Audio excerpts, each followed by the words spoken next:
Hey, this is a follow-up on a video that I posted, I think 2 years ago now, about nitrogen fixing in gardens. So these are beans right here. Beans are well known as a nitrogen fixer. That means they put nitrogen into the soil. Other nitrogen fixers are clover, for example.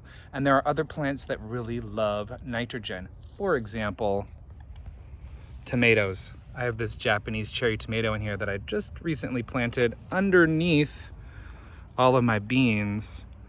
But here's the deal.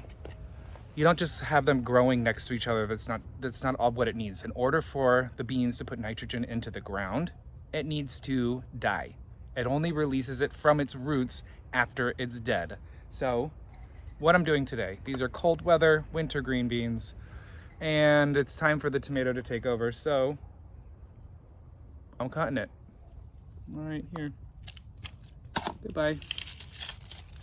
I'm gonna cut that and we're gonna leave the roots in the soil next to this tomato plant so that throughout the summer, it'll continue fertilizing the tomato plant so it can grow big and strong. And that's how nitrogen fixing works.